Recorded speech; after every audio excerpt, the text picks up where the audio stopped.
السلام عليكم ورحمة الله وبركاته. ازيكم يا بنات؟ عاملين ايه؟ يا رب تكون دايما كلكم بخير. صباح الخير او مساء الخير على حسب بقى ما بتشوفوا الفيديو، سواء بالليل او سواء الصبح. عايزه اقول لكم انكم وحشتوني جدا جدا جدا بجد، وغبت عنكم بقالي تقريبا اسبوع او اكتر، بس غصب عني. بس النهارده بقى جايه لكم بفيديو قوي جدا جدا جدا. عايزه اقول لكم كده روتين يخلي اي حد كسلان، يخليكي لو كسلانه او مش قادره تقومي من مكانك هتقومي تخلصي كل اللي وراكي. بجد روتين تحفيزي وروتين حماسي جدا جدا، وهنعمل حاجات كتير. بس اهم حاجه تابعوا الفيديو للاخر، وكمان ما تنسوش اختكم بقى في اللايك الحلو وتعليقاتكم الجميله اللي بتشجعني، وكمان دعواتكم حلوه ليا كده. ويلا بينا نبدأ الفيديو. ولو أول مرة تشوفي قناتي أتمنى تشتركي فيها، وكمان فعلي زر الجرس علشان يوصلك إشعار بكل الفيديوهات اللي بننزلها. يلا بينا نبدأ الفيديو بتاعنا ونشوف اليوم بتاعنا هيمشي ازاي، لأنه يوم طويل جدا مليان حاجات، مليان شغل، مليان طاقة. يلا بينا نبدأ كده ونسمي بسم الله. مش عايزة أطول عليكم أكتر من كده، بس بجد انتم وحشتوني جدا جدا جدا. والاسبوع اللي انا مصورتش فيه او بقالي تقريبا 10 ايام، بس فعلا غصب عني. وعايزه اقول لكم ان انا اكتشفت ان التصوير ده من الحاجات اللي بتديني طاقه كده وبتخليني ان انا اكمل شغلي واقوم اخلص كل اللي ورايا. المهم هحكي لكم كل حاجه دلوقتي، بس يلا بينا نبدا الفيديو على طول. عايزه اقول لكم بس كده بقى في البدايه ان يعني لو حاسين ان صوتي متغير شويه او في حاجه في صوتي، لاني فعلا بقالي كذا يوم جالي كان دور برد كده. انتوا عارفين الدنيا ابتدت تسقع قوي. وانا على طول قاعده جوه في اوضه النوم في الدفا عشان ياسين قاعده بيه، فلما بخرج بره في الهوا بحس ان انا الموضوع متعب شويه او باخد هوا. فتقريبا خدت دور برد كده شويه، فعندي بقى شويه احتقان على شويه حساسيه جيوب انفيه. يعني الموضوع ايه في الاول كده، بس اني الحمد لله ابتديت ان انا الحقه بقى عسل بليمون والحاجات دي كلها. وكمان غير ان ياسين بقى تقريبا اتعدى مني، ابتدى يعطس حاجه زي كده. فبجد ادعولي، لان الاسبوع اللي فات ده او الفتره اللي فاتت اللي ما كنتش بصور فيها كان عندي كده شويه من الخمول، على شويه من اكتئاب، على شويه من التعب. فيعني الحمد لله على كل حال. بس هو ده فعلا اللي كان مانعني عن التصوير. ما فيش حاجه بتمنعني عن التصوير غير التعب، او يعني الواحد بيمر عليه كده اوقات تحس ان انتوا كسلانين مش عايزين تعملوا اي حاجه، شويه لا مبالاه كده. فاللي هو فعلا كنت فعلا تعبانه جدا، بس يعني الحمد لله. اكتشفت كمان ان التصوير بيخليكي تقومي تخلصي كل اللي وراكي في وقت واحد يعني. عايزه اقول لكم ان انا عشان قررت ان انا بقى خلاص، انا بقالي كذا يوم قاعده والشقه عايزه تتعمل زي ما انتوا عارفين. بس فعلا حرفيا كنت التعب مع قله النوم، يعني قله النوم ده من الحاجات يا بنات اللي بجد بحس ان هي بتدمر لي يومي. مفيش نوم خالص، بنام متقطع جدا.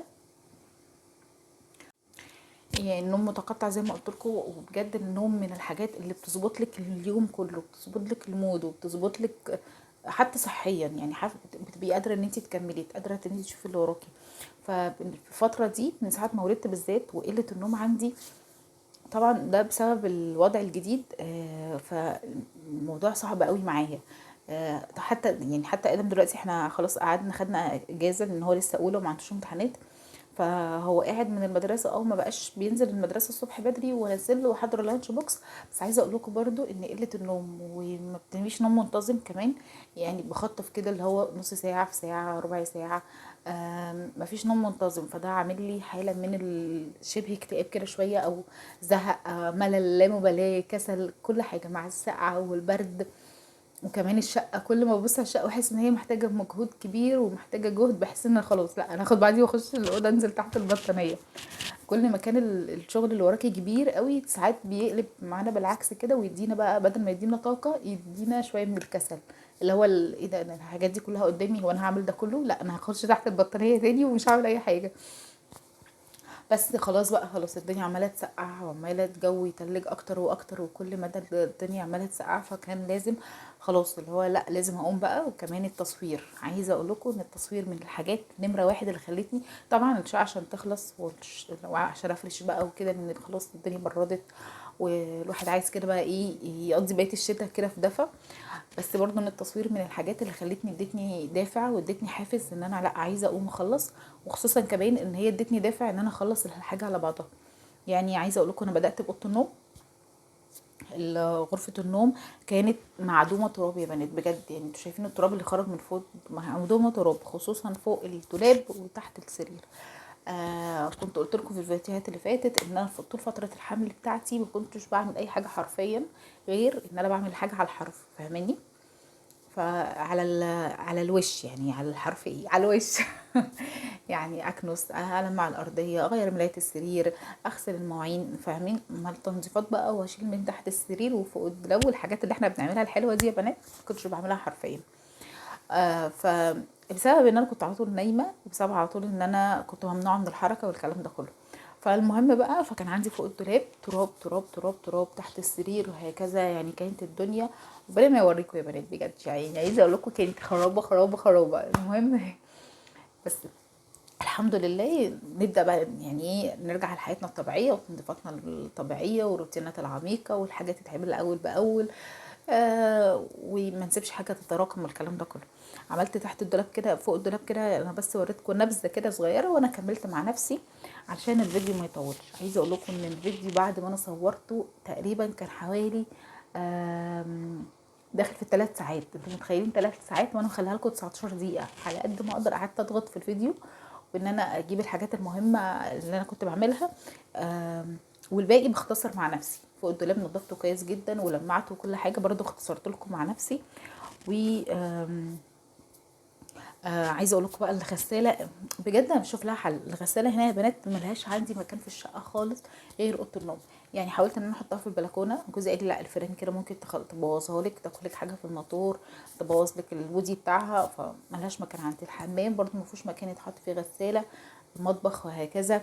غرفه الاطفال برضو ما فيهاش مكان. فبجد مضايقاني قوي ان انا احط غساله في اوضه النوم. يعني الموضوع مضايقني نفسيا.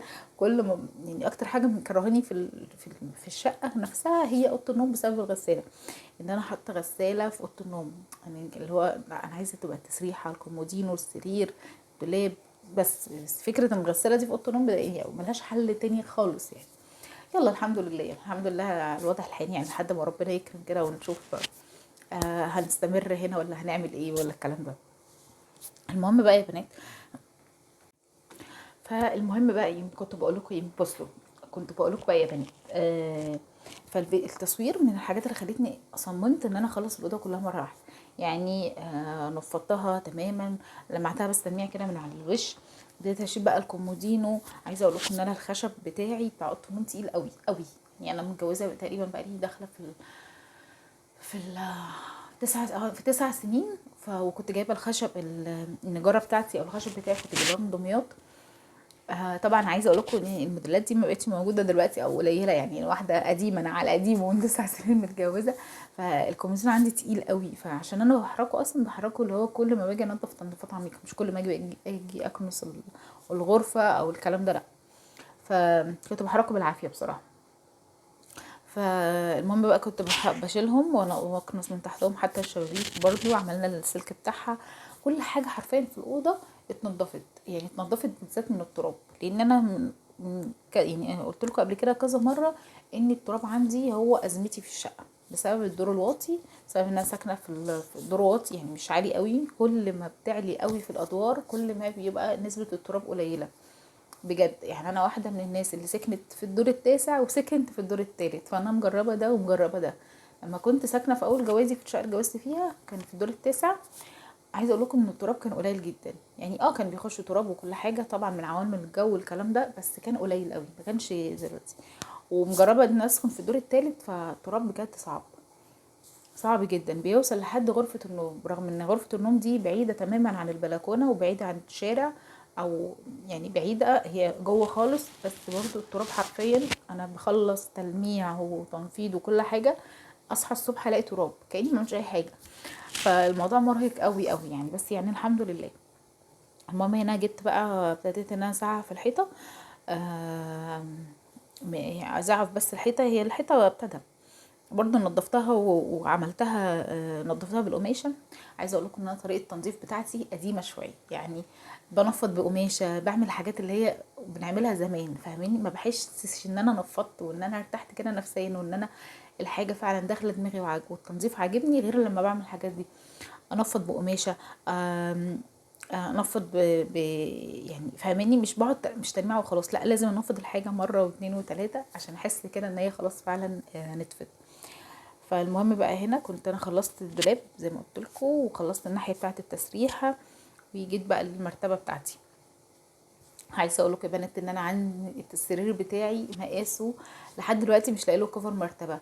انا السرير بتاعي 180، مقاس السرير بتاعي زي ما قلت لكم 180. فكان انا ما اعرفش اصلا، يعني احنا لما جينا نتجوز وجينا نشتري العفش بتاعنا اكتشفنا مقاس السرير ده بعد ما الاوضه جت خلاص. يعني احنا كنا سافرنا دمياط وجبنا الخشب من هناك، لما جت السرير حاجتين اكتشفتهم ما كنتش شفتهم وانا بشتري. يمكن مش عارفه بقى، كنت صغيره وما كنتش بهتم قوي بالتفاصيل، وكان الموضوع بالنسبه لي انا فرحانه بالحاجه ان هجيب عفشي وبتاع، فما كنتش مركزه قوي في التفاصيل وايه العملي وايه اللي لا. في حاجات كتيره قوي ما بنكتشفهاش او ما بناخدش بالنا منها غير لما بنعيشها او غير لما بنجرب. فمن ضمن الحاجات اللي فعلا مضايقاني قوي مقاس السرير ان هو 180، مش لاقي له كفر مرتبه. يعني انا شكل المرتبه، حتى المرتبه دي لما جينا ساعه الجواز ما كانش في اي مرتبه من المراتب اللي هي المراتب كمان اللي هي حتى لونها ابيض، ما فيش الا المراتب دي، واتعملت لنا اصلا عموله لان ما كانش فيه مراتب خالص 180. فشكلها مش مريح خالص للعين. بفكر بدور لها على كفر لونه ابيض او حتى رمادي، بس المشكله في المقاس. تقريبا اكبر مقاس بيبقى في الكفرات 170 و160 160 و170. بس انا كذا حد قال لي على صفحه يعني اكتشفت على النت كذا صفحه بيبيعوا كفرات وبيعملوا مقاسات مخصوصه. فان شاء الله عايزه اعمل واحده كده قبل العيد، لان بجد آه، يعني على طول بلمعها وعلى طول بحس ان هي لونها الاسود ده بالذات بيجرب بسرعه، فعايزه اعمل لها كفر مرتبه. وحاجه تانية من الحاجات اللي برضو اكتشفتها في اوضه النوم لما جينا بعد ما العفش جه هو التسريحه. ما كنتش شفتها تقريبا. على طول دايما انا وابراهيم جوزي يقعد يقول لي لا انت شفتيها، اقول له لا انا ما شفتهاش، انا مش خدتش بالي منها. بس فعلا من الحاجات اللي بتضايقني قوي في غرفه النوم هي التسريحه، مقاسها كبير قوي ومرايه كبيره قوي. عارفين الحاجات اللي هي ايه، قديمه قوي قوي، بس وقتها وقت ما انا جيت اتجوزت كانت الحاجه دي هي المتاحه، هي دي اللي ما هي دي الموضه بتاعتها، فاهمني. دلوقتي لا، حاسه ان عشان طبعا الحاجات اللي بتطلع جديده والحاجات الساده والسيمبل والتسريحه قد ايه بتبقى بس دراج ومرايه صغيره، فالموضوع مريح للعين وهادي كده. يعني حاسه ان انا يعني لو فكرت ان انا اغير اي حاجه في العفش بتاعي، فاول حاجه هغيرها هي السرير والتسريحه بتاعتي. فربنا يعيننا ان شاء الله، واحده كده واحده واحده كده ان شاء الله كل حاجه هتتعمل باذن الله. يعني الواحد مش مستعجل، اهم حاجه بس ايه، ان كل حاجه تيجي بالراحه وبترتيب يعني. المهم بقى عايزه اقول لكم هنا مسكت ناس تحت السرير محدش يا بنات يستغرب من المنظر اللي تحت السرير ده. بتهيألي 50، لا 50 ايه، 60 70% مننا شايل حاجات تحت السرير، بالذات الشعب المصري. يعني عندنا تحت السرير ده كأنه دولاب خزين بالذات للحاجات اللي ما بتستخدمش كل شويه. عايزه اقول لكم انا من الناس والله اللي ما بحبش الكراكيب نهائي، بس في حاجات بتبقى غصب عني، حاجات ببقى انا مضطره ان انا اشيلها عشان بيجي عليا اوقات بحتاج لها. زي مثلا انا عندي هنا الميه بتقطع، وكمان انا نقلت اكتر من مره، فكان في اماكن كانت مثلا في شقه من الشقق اللي انا روحتها كان مبيبقاش فيها ميه كتير، وكان لازم اخزن ميه، كنت بشتري جرادل، فاهمني. فمحتفظ بالجرادل بالجردل بالجراكن اللي هي الكبيره بتاعت الميه دي محتفظه بيها، عشان احيانا هنا كمان في الشقه الميه بتقطع فبضطر ان انا احوش ميه. وكمان محتفظه بشويه حاجات، وحاجات بتاعت ابراهيم جوزي بتاعت العربيه بتاعته احيانا بيحتاج لها. كمان الفلتر بتاعي ان شاء الله عايزه اركبه الفتره الجايه عشان اول ما ياسين يبدا يشرب ميه ان شاء الله على خير. محتاجه ان انا اركب الفلتر من ساعه ما جيت هنا للشقه، وانا كل شويه اقول هركبه هركبه هركبه، وبنشغل في حاجه تانية والكلام ده. فان شاء الله الفتره دي اركب الفلتر معاكم. وباقي الحاجات بقى المراوح، برضه المراوح من الحاجات اللي انا بيجي عليا موسم الشتاء بشيلها تحت السرير. في ناس بتلبسها كفر كده وتسيبها مكانها، بس انا عندي ما بحبش الحاجات اللي يعني الزحمه، ببقى حاسه عايزه مكان فاضي، الحاجه بس اللي احنا بنستخدمها او اللي احنا بنستهلكها هي اللي تبقى موجوده في المكان. فبشيلها تحت السرير. الموضوع مرهق شويه، بس كده كده احنا في دخلة الصيف ودخلة الشتاء بنعمل التنظيفات بتاعتنا العميقه ونجيب الشقه من فوق لتحت، فبطلعها معايا بالمره. ف شلت بقى المراوح برضو تحت تعالوا اشربوا شاي. على فكره انا عايزه اقول لكم ان انا بعمل لكم الفويس اوفر ده الساعه 7 الصبح. قمت فطرت كده شويه، بما ان بقى ادم نايم وياسين ونايمين كده، فقلت بقى اقوم اعمل لكم فويس اوفر للفيديو، واعمل لي كوبايه شاي كده وافطر، اللي هو اقعد مع نفسي كده، عشان بجد المونتاج والتصوير وحتى مونتاجتي للفيديو وحشتني، فقلت اقعد مع نفسي كده شويه ومونتاج لكم الفيديو. المهم بقى هنا كنت انا خلاص خلصت الاوضه، دولاب وسرير وكل حاجه، وكنستها ولمعتها. بس طبعا التلميع الاخير بقى اللي هو ساعه الفرش هنعمله برضو مع بعض. هنا بقى دخلت على الدولاب بالمره كده، عارفين التصوير كده ايه خلاني، اداني طاقه كده وحماس. عايزه اقول لكم، بقول لكم 3 ساعات حرفيا. الفيديو كان 3 ساعات وشويه تقريبا. فلا اللي هو كنت اول ما خلصت الاوضه فقلت لا خليني اريح، رجعت قلت لا خليني بقى اخلص واخش على الدولاب كمان بالمره عشان انزل لهم الفيديو، ان هم وحشوني جدا جدا، وبجد التصوير كان وحشني. فقلت خليني اخلص بقى بالمره. الدولاب برضو كان من عايز يتعمل، كان متبهدل خالص زي ما انتم شايفين، وكمان نقلت الضرفه بتاعتي خليتها بره ورجعت ضرفه التبريد مكانها. شويه تغيير كده يعني، شويه تغيير ولهمش لازمه، بس يعني كنوع من انواع التغيير. فهنا كنت بقى بطلع هدوم بتاعتي وادخل الهدوم بتاعه ابراهيم، و ونعمل مع بعض الدولاب. عايزه اقول لكم بخصوص الدولاب إن حاجه كده يعني حاجه عني. اول ما اتجوزت كنت بعمل، عارفين انتوا البطه والوزه، واجيب الفوط وادخلها في بعضيها واعمل الحكركات دي. كنت بحب جدا، مش عارفه كان ايه الليفل اللي انا فيه ده. مش عارفه كان تفكيري ايه ساعتها، بس هو فعلا كل وقت وليه اذان. مع الوقت تفكيرنا بيتغير، حتى آم، حبنا للحاجات بيتغير، عجبنا بالحاجه بيتغير، ذوقنا بيتغير. فاول ما اتجوزت كنت بقى بحب بقى، مش عايزه اقول لكم يا بنات يعني، بصي كنت احب البطه، شغل الفوط بتاع البطه والملايات، مش عارفه ادخل ايه اكياس ايه المهم كنت تفتحوا الدولاب تقولوا انه ده دولاب مش دولاب، تقولوا نيش مثلا. كان شكله بيبقى اوفر قوي، مش عارفه ازاي، كان انا مش عارفه ليه كان وقتها بيعجبني يعني. انا مش فاهمه ايه اللي كان بيحببني في المنظر ده. فبقالي كذا سنه تقريبا، بقالي بتاع 5 سنين وانا ملتزمه بتطبيق الدولاب، ان انا اعمله كله ستاندر يعني.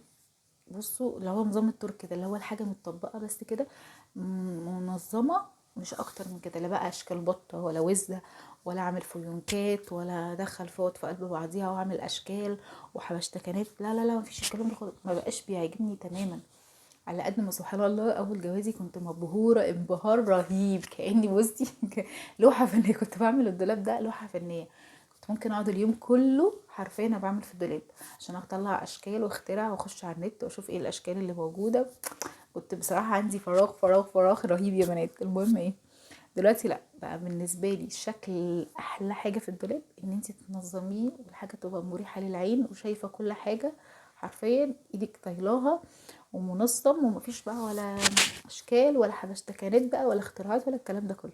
اهم حاجه يكون شكله مريح للعين ومرتب بس كده. دي حتى يعني انا انصح بيها حتى لو عروسه داخله على فرش وده، لا لا الحاجه تكون مترتبه، مفيش اشكال. كل الحاجات دي مبقتش موجوده اصلا، لا بقت موضه ولا بقت حتى يعني شكلها حلو.